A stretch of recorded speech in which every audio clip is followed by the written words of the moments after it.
Hi viewers, అందరికీ నమస్కారం. Welcome to Sravya's recipes. Hi అండి. ఇవాళ మన రెసిపీ తోటకూర పొడికూర. తోటకూర పొడికూరకి కావాల్సిన పదార్థాలు ఎందుకు చూద్దామా. తోటకూర ఇలా తరిగి పెట్టుకొని పక్కన ఉంచుకోవాలండి. వెల్లుల్లి రెమ్మలు, ఉల్లిపాయలు, పచ్చిమిర్చి, కొత్తిమీర, కరివేపాకు, ఎండుమిర్చి, తాలింపు గింజలు, పచ్చిపప్పు ముందుగా ఇలా కొంచెం నానబెట్టుకొని పక్కన పెట్టుకోవాలండి. ఉప్పు, పసుపు, కారం. ఇక ప్రాసెస్ స్టార్ట్ చేద్దామా. ఒక బాండి పెట్టుకొని ఆయిల్ పోసుకోండి. ఆయిల్ వేడెక్కిన తర్వాత తాలింపు గింజలు,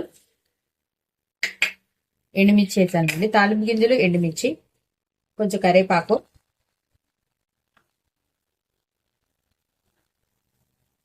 మనం తీసుకున్న పచ్చిపప్పు నానబెట్టుకొని ఉన్నాం కదండి, అవి కూడా వేసేసుకుందామండి.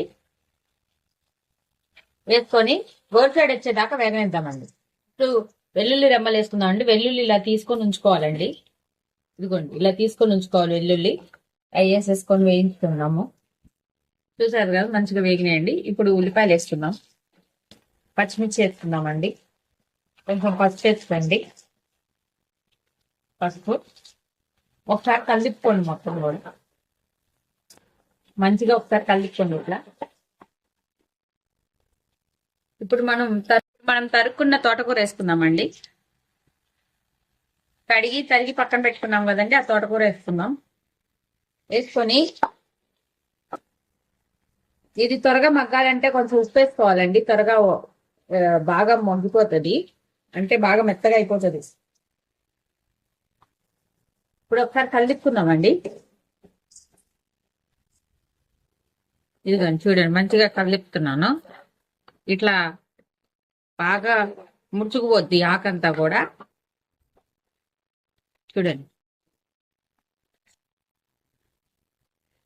మంచిగా మగ్గింది కదా.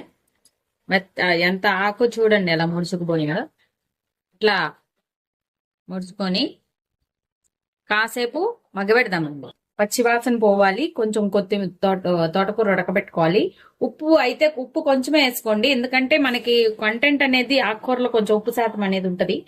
అందుకని కొంచెమే వేసుకోండి. కావాలంటే మళ్ళీ వేసుకోవచ్చు. మరి ఉప్పు కష్టం అయితే కష్టం కదా. కాసేపు మూత పెట్టక్కర్లేదండి, అలా ఓపెన్ లోనే మగ్గబెట్టచ్చు.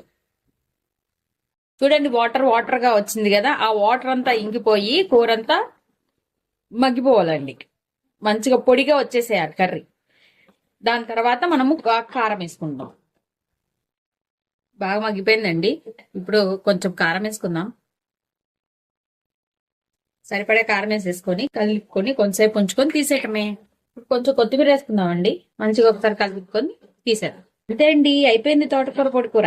ఒక బౌల్లోకి సర్వ్ చేసుకుందాం. అంతే అండి, తోటకూర పొడికూర రెడీ అయిపోయింది. ఈ వీడియో కనుక మీకు నచ్చినట్టయితే ప్లీజ్ లైక్ చేసి, షేర్ చేసి, సబ్స్క్రైబ్ చేసుకోండి. Thank you for watching Sravya's recipes.